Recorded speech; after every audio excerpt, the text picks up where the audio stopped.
C'est l'heure de votre journal. Bienvenue, les titres pour commencer. Le vice-président de la République, Timoko Melie-Kone, s'est entretenu ce mardi avec la ministre des Affaires étrangères du Canada. Mélanie Joly a annoncé le renforcement du soutien de son pays à la Côte d'Ivoire dans la lutte contre le paludisme et le Covid-19. La mise en place d'un nouveau partenariat commercial entre les deux pays, sans oublier l'aspect sécuritaire. Top départ pour le concours d'entrée à l'INFAS, l'Institut national de formation des agents de santé lancé par le ministre Pierre Demba. 130 000 candidats en composition depuis ce matin. 10 000 d'entre eux seront retenus pour la formation au métier d'infirmier, sage-femme, maïeuticien, auxiliaire de santé et secrétaire médical. Et puis au premier jour de la convention du Parti démocrate à Chicago ce lundi, le président américain Joe Biden a été longuement ovationné avant de symboliquement passer le témoin à sa vice-présidente Kamala Harris qui affrontera Donald Trump en novembre. Bonsoir à tous, bienvenue dans ce nouveau point de l'actualité, la santé, l'économie et la sécurité au cœur des échanges aujourd'hui entre le vice-président de la République de Côte d'Ivoire, Timoko Melie-Kone, et Mélanie Joly, la ministre des Affaires étrangères du Canada. Alexis Ouedraogo. La ministre des Affaires étrangères du Canada, Mélanie Joly, était à Abidjan depuis 48 heures. Ce mardi, elle a été reçue par le vice-président de la République, Timoko Melie-Kone, pour faire le point de son séjour. J'ai entamé cette tournée en Afrique en commençant par la Côte d'Ivoire. Alors, ça démontre à quel point, pour le Canada, la Côte d'Ivoire est un pays ami et un pays avec lequel on veut approfondir nos liens. Vous savez, le Canada est dans une relation de sincérité avec la Côte d'Ivoire et avec l'Afrique. Nous n'avons pas d'agenda caché. Nous n'avons pas de passé colonial ici en Afrique, ni en Côte d'Ivoire, bien entendu. Nous avons un passé colonial au sein de notre pays et nous travaillons très fort tous les jours dans un processus de réconciliation. Mais voilà pourquoi nous pensons que nous pouvons avoir un impact positif autant pour la Côte d'Ivoire et l'Afrique, mais aussi qu'on peut apprendre des Ivoiriens et des Africains. Les relations bilatérales entre le Canada et la Côte d'Ivoire sont au beau fixe. Les deux pays ont établi des relations diplomatiques en 1962 et sont partenaires au sein de la francophonie. J'ai eu l'occasion de travailler et de rencontrer le ministre de la Santé.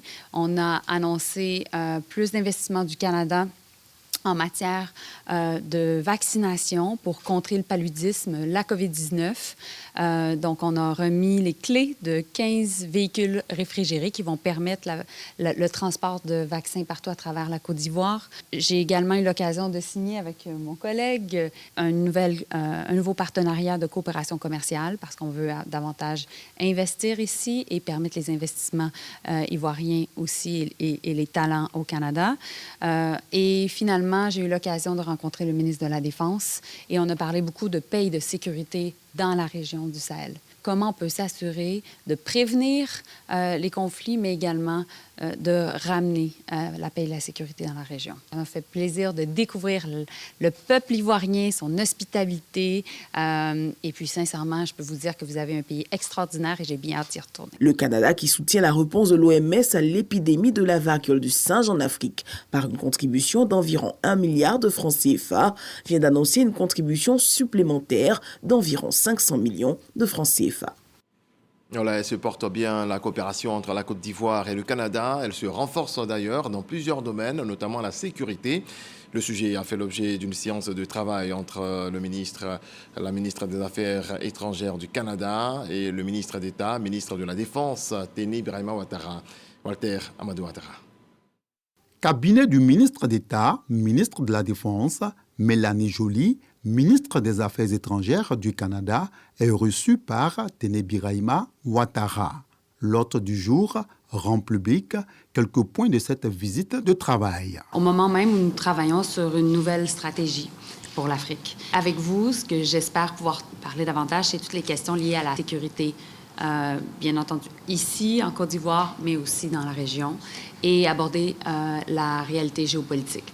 Le ministre d'État, ministre de la Défense, est sensible à la considération et à la marque de respect que le Canada accorde à la Côte d'Ivoire. Les relations entre la Côte d'Ivoire et le Canada sont des relations qui sont très anciennes et je pense que ce sont des relations qui sont fructueuses, que nous saluons. que nous avons donc le devoir en ce qui nous concerne de renforcer. Nous avons beaucoup à apprendre du Canada et nous nous inscrivons dans cette dynamique. Je peux vous dire que la volonté y est, l'écoute est de votre côté aussi. Nous sommes très sensibles à tout le soutien que vous apportez à la Côte d'Ivoire. L'entretien s'est soldé par une remise de 500 kits de premiers secours, un don du Canada destiné à l'armée ivoirienne. L'actualité, c'est aussi ce drame qui secoue la Côte d'Ivoire. 2 élèves ivoiriens décédés dans un accident de la circulation au Ghana. Ce mardi, le Premier ministre Robert Begré-Mambé s'est rendu auprès de la famille Kouassi pour traduire la compassion du gouvernement et du chef de l'État, Abdoulaye Koné. C'est la gorge nouée par la douleur que la famille Kouassi a reçue ce mardi. La visite du chef du gouvernement, elle s'est fendue de remerciements aux autorités. Il ne peut pas avoir plus grand soutien que de voir le Premier ministre se déplacer pour nous. Et ça nous marque et on restera gravé à cet événement malgré les difficultés. Et on remercie encore une fois l'État de Côte d'Ivoire par le truchement de son Excellence, le Président de la République, Monsieur l'ambassadeur de Côte d'Ivoire au Ghana. Cette solidarité ne nous a pas manqué. Quelques instants plus tôt, le Premier ministre et sa délégation avaient présenté toute son affection et son soutien à la famille éplorée. Le chef de l'État a été bouleversé en apprenant cette nouvelle. Le vice-président s'est joint à nous pour saluer avec beaucoup de respect toute la famille et confier l'âme de notre fille à l'Éternel. Nous tenons particulièrement à remercier le gouvernement ghanéen qui, à l'avènement de cette situation, a déployé tous les moyens possibles pour aider nos enfants, en complément de tout ce que l'État de Côte d'Ivoire a décidé de faire. Que le Seigneur bénisse les âmes de nos enfants, que le Seigneur soutienne la famille. Pour rappel, un bus transportant une trentaine d'enfants en compagnie de leurs encadreurs pour un séjour linguistique organisé par un établissement scolaire privé au Ghana a fait un accident de la circulation à Cape Coast. Le bilan a fait état de 2 morts et 11 blessés. Voilà, un coup dur donc pour ces parents de victimes qui reçoivent le soutien de l'État. Allons à plus de 9000 km aux États-Unis, à Chicago pour être précis. Il se tient la 11e édition du Forum international des leaders, un forum organisé par le NDI, le National Democratic Institute, pour le renforcement des démocraties à travers le monde. La présidente du Sénat prend part à ce rendez-vous. Kandia Camara était à la réception d'ouverture de ce forum dont nous parle Herman Guivet. Réception d'ouverture officielle de l'ILF, l'International Leaders Forum, le forum international des dirigeants à Chicago, dans l'Illinois. Nous sommes aux États-Unis d'Amérique. Du 19 au 22 août, la ville de Chicago, parée aux couleurs des démocrates, accueille cet important événement qui rassemble des dirigeants venus du monde entier. En prélude à l'événement, cette soirée de réception à laquelle prend part Kandia Camara, la présidente du Sénat. Au nom de la Côte d'Ivoire, elle conduit la délégation ivoirienne. Tom Daschle, président du conseil d'administration du NDI, prend la parole. Le sénateur Daschle est le fondateur et PDG du groupe Daschle, un cabinet de conseil en politique publique de Baker Donelson. Il ne manque pas de souhaiter la bienvenue à ces dirigeants venus des 4 coins du monde, les renseignant sur les enjeux de cette rencontre. Puis c'est au tour de David Axelrod, éminent stratège et commentateur politique américain, ancien stratège en chef et conseiller principal de l'ex-président américain Barack Obama, d'intervenir. David Axelrod figure au nombre des consultants qui interviendront au cours de ces rencontres. Le but de ce forum est de promouvoir la démocratie par l'observation et la réflexion et le dialogue. La réception organisée vise de permettre à ces dirigeants venus des 4 coins du monde, chefs d'entreprise, universitaires, journalistes et experts politiques, de nouer des contacts, d'échanger leurs opinions pour le triomphe de la démocratie à travers le monde. Opportunité saisie par la présidente du Sénat, Kandia Camara, pour échanger avec des responsables actuels et anciens de plusieurs gouvernements.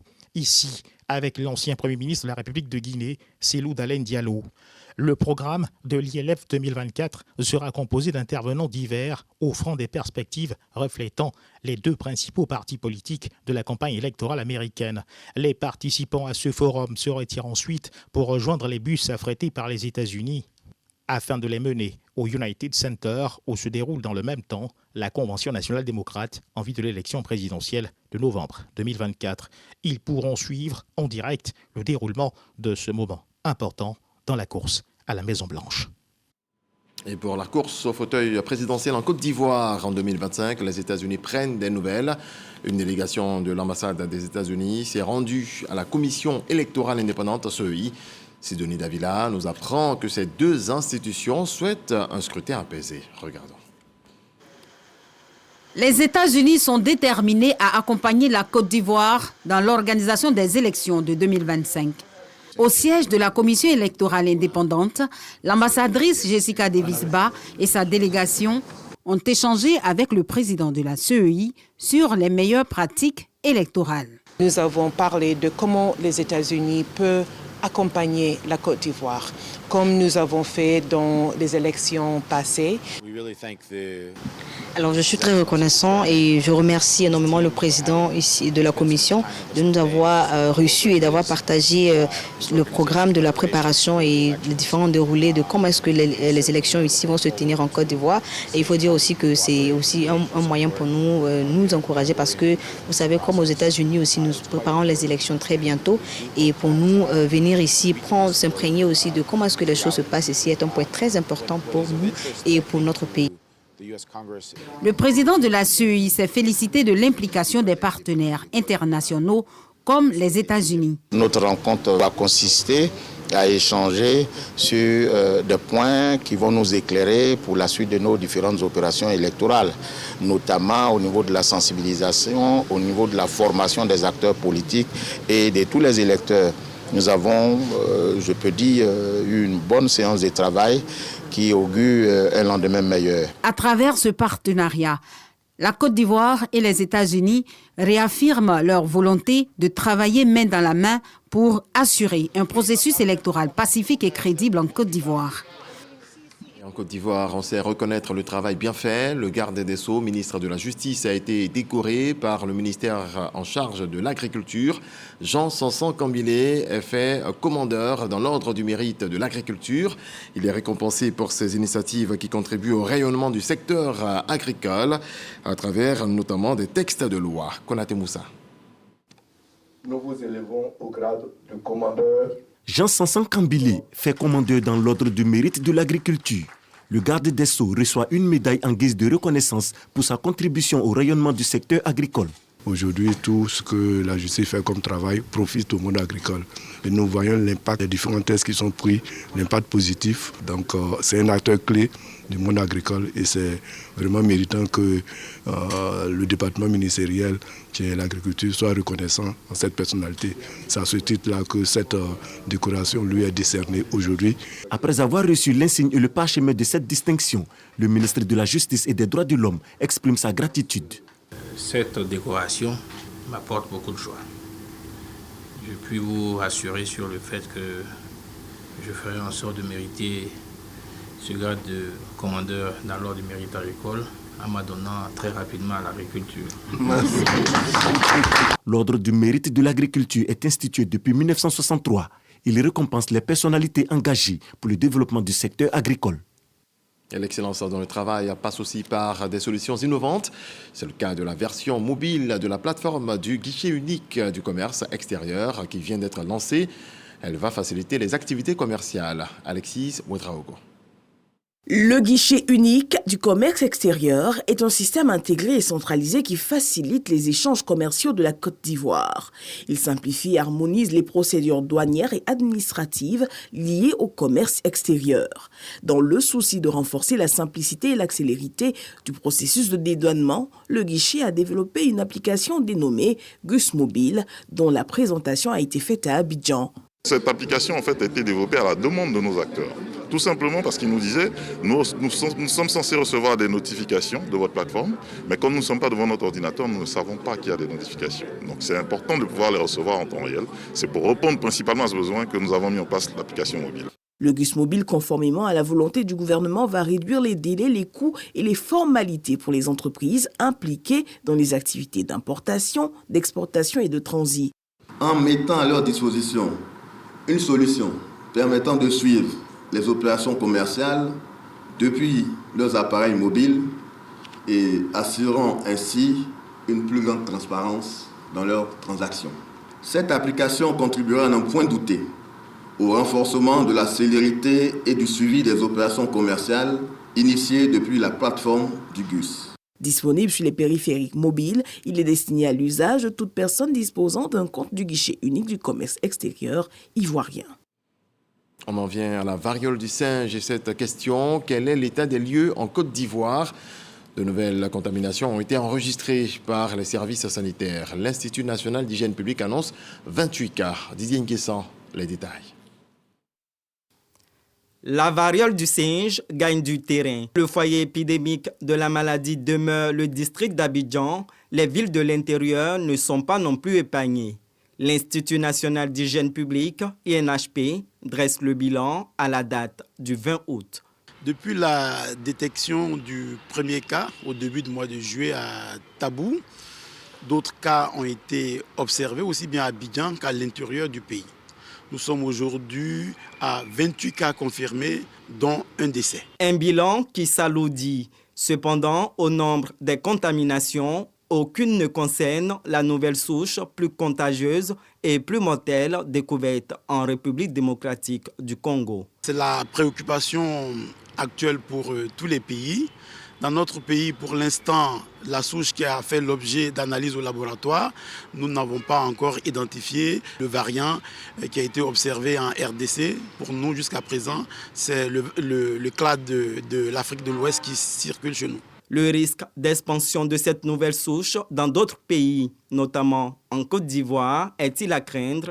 L'Organisation mondiale de la santé se prononce. C'est bon de savoir qu'anciennement, ce qui était endémique en Afrique, c'est le clade 1, qui avait donc une mortalité relativement importante, qui allait jusqu'à 10%.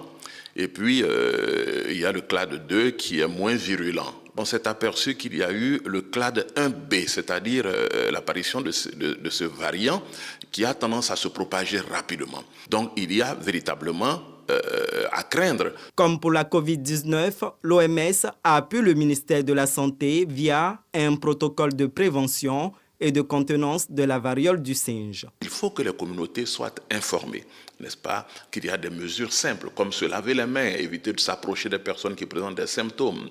Il faut non seulement que, on mette en place des mesures pour prendre en charge les cas, mais faire en sorte, c'est très important, de protéger le personnel soignant. Sur les questions de déplacement et de voyages internationaux, l'OMS recommande que pour l'instant, les pays mettent l'accent sur l'information des voyageurs et que des personnes qui présentent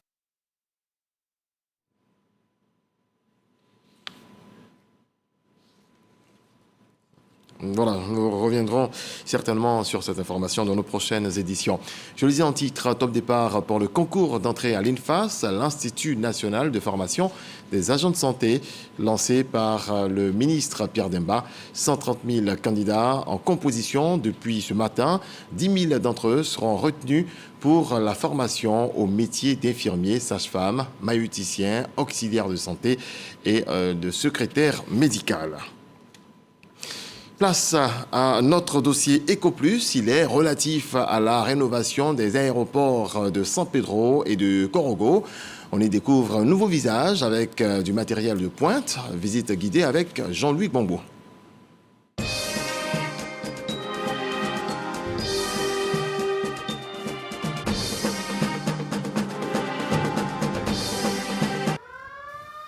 Un nuage de fumée se dégageant d'un aéronef en proie aux flammes sur le tarmac de l'aéroport de Korogo. Des pompiers qui s'affairent pour sortir des blessés et leur apporter les premiers soins. Un peu plus loin, dans une salle aménagée, un comité de crise. Le deuxième communiqué de presse, nous l'avons rendu à 11h des parents des victimes en détresse. Il s'agit en réalité d'un exercice général de simulation de gestion des crises en sécurité et sûreté à l'aéroport de Korogo. Nous organisons cet exercice pour démontrer à l'ensemble des usagers de l'aéroport de Korogo que cet aéroport est prêt tant au niveau des infrastructures, des équipements aéroportuaires et des dispositions opérationnelles pour donc accueillir, n'est-ce pas, les vols et de gérer, n'est-ce pas, toute situation de crise. 2 mois après son inauguration, c'est un aéroport sûr de ses forces qui accueille désormais ses voyageurs. Des voyageurs qui ne manquent pas de superlatifs pour qualifier la métamorphose de l'aéroport de Korogo. Avant, c'était, on va dire, une petite salle. Et quand on arrivait, on était tous confinés, donc on attendait les valises et tout. Mais là, on a tout un service. On a l'impression qu'on est à Abidjan. Cet aéroport qu'ils ont ouvert tout récemment, en tout cas, facilite. Et aussi, c'est beau. En plus de ça, le cadre, vous voyez vous-même, le cadre est bien fait. Les agents sont disponibles, tout le monde est là. Un aérogare d'une capacité de 150 000 passagers l'an, un circuit départ et arrivée aux normes de l'OACI, mais surtout une piste prolongée à 2000 mètres et une aire de stationnement des avions pouvant recevoir jusqu'à 5 avions de type Q400 en lieu et place de 2 auparavant. Des restaurants et commerces, voici le nouveau visage de l'aéroport de Korogo. Une infrastructure qui, avec le stade Amadou Gon Coulibaly, a permis à la capitale du Poro de réussir notamment l'organisation de la dernière CAN de football. J'ai eu l'occasion de recevoir pendant la CAN et avant la CAN toutes les équipes qui sont passées par ici. Je parlais avec un Sud-Africain qui est arrivé pendant la CAN, un gars du staff technique de la Fédération sud-africaine de football. Il m'a dit qu'on leur demandait qu'ils venaient jouer à Korogo, ils ont pensé qu'ils venaient dans un village. Ils sont venus avec 2 gros porteurs, les 2 gros porteurs ont atterri ici. Il m'a dit vraiment l'aéroport est beau, c'est juste un peu petit. La rénovation de l'aéroport de Korogo s'inscrit dans un vaste programme de réhabilitation, de rénovation, d'extension et de nouvelles constructions engagé en 2019 et qui s'étend aux aéroports de Bouaké, Séguéla, Kong et San Pedro pour un marché initial de 93 milliards de francs CFA. San Pedro, justement, l'aéroport s'apprête à accueillir son vol quotidien. Dans leur cabine de la tour de contrôle, Auguste et Ibrahim, les contrôleurs aériens, sont en communication avec le pilote. Tango for Charlie San Pedro Tower, runway to 1 wind, 220 degrees 8 knots, clear for takeoff. Eux également mesurent l'impact de la rénovation de l'aéroport sur leur travail. Les infrastructures sont bienvenues parce qu'elles contribuent à une fluidité du trafic. Parce que tout ce qu'on fait, c'est pour la sécurité des personnes et du matériel transport, qui transporte ces gens-là. Donc, plus l'aéroport est équipé en matériel, mieux la gestion est efficiente et efficace. En contrebas, voyageurs et accompagnateurs patientent. Depuis qu'ils ont tout rénové, effectivement, on est beaucoup mieux. Et bon, aucun problème pour enregistrer, pour décoller, les horaires sont maintenus. Non, pour moi, il n'y a pas de problème. Toute cette transformation à l'aéroport de San Pedro a coûté un peu plus de 14 milliards de francs CFA. Une œuvre conçue et réalisée par l'entreprise Ebomaf, spécialisée dans le BTP. Il y a d'abord la rénovation de la piste, qui était un peu défectueuse. Tout a été refait, l'aérogare aussi. Mais vraiment, l'État a consenti beaucoup de moyens, beaucoup de sacrifices pour pouvoir mettre en place un futur dans un temps record. San Pedro étant le deuxième pôle économique de la Côte d'Ivoire, il était nécessaire de se doter de ces jeunes infrastructures-là pour pouvoir accueillir tous les grands opérateurs économiques qui viennent faire des affaires à San Pedro. Pour la Sodexam, en charge de la gestion de ces 2 plateformes, le principal défi est la capitalisation de ces investissements tout en veillant à la préservation et à la pérennisation des acquis. Nous avons noté l'impact positif de ces investissements consentis par l'État de Côte d'Ivoire, puisque par rapport à l'année précédente, nous avons une hausse de trafic sur ces 2 plateformes de l'ordre de 20%. Donc nous avons investi massivement dans la formation, le recyclage de nos agents. Par la suite, ces nouvelles aérogares viennent avec des équipements nouveaux performants. Et dans ce cadre-là, nos agents ont bénéficié de formation pour s'approprier le fonctionnement de ces nouveaux outils. Et enfin, une politique de maintenance existe à la Sodexam depuis de nombreuses années. Cette politique était adaptée pour tenir compte des nouvelles infrastructures dont nous assurons la gestion. Développement du transport aérien, mais également amélioration de l'accessibilité des régions et villes, pôles économiques régionaux. C'est l'autre pendant de cet investissement dans ces infrastructures aéroportuaires. Un dynamisme impulsé à ces régions, désormais accessibles en 1 heure depuis la capitale économique. Rénovation des aéroports San Pedro et Corogo, les ailes du transport aérien local, un sujet signé Jean-Louis Gbangbo. Retour en image sur le top départ pour les concours d'entrée à l'INFAS, l'Institut national de formation des agents de santé, lancé par le ministre Pierre Demba. 130 000 candidats en composition depuis ce matin. On fait le point avec Didier Nguessan. Le ministre de la Santé, Pierre Demba, distribue les copies des épreuves écrites des concours d'entrée à l'Institut national de formation des agents de santé, INFAS. Les candidats sont disposés selon un agencement alphabétique permettant de réduire les risques de copies conformes. Cette année, le nombre de villes de composition a doublé, passant de 2 à 4. En plus de Abidjan et Bouaké, nous avons donc décidé d'organiser le concours à Corogo et à Daloa qui ont des antennes INFAS pour éviter donc les déplacements de longue période donc des candidats. Et cette déconcentration va se poursuivre avec la construction des INFAS à travers les différents pôles du pays.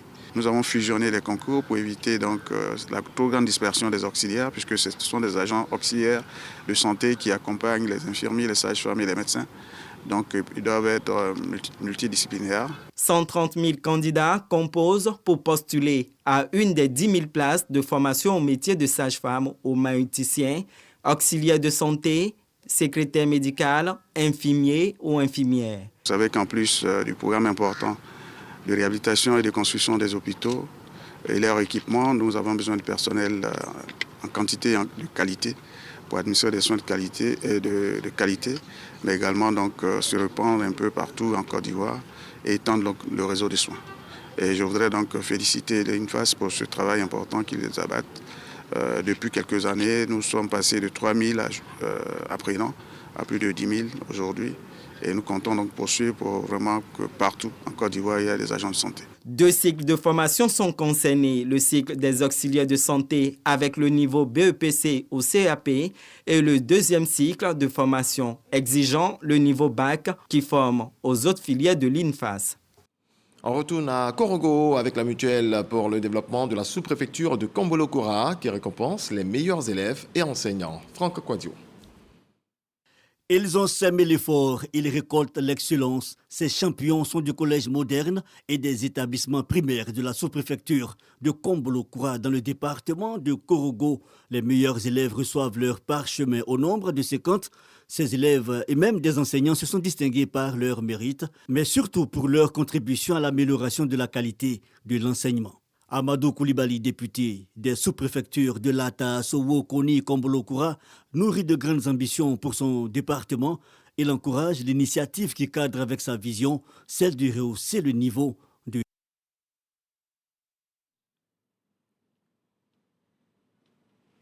Nous avons un tout petit problème avec la technique. Je pense que nous allons revenir sur cette information également dans nos prochaines éditions. Dans le reste de l'actualité, en bref et en images, cette fois, aux États-Unis, la convention démocrate s'est ouverte ce lundi 19 août à Chicago.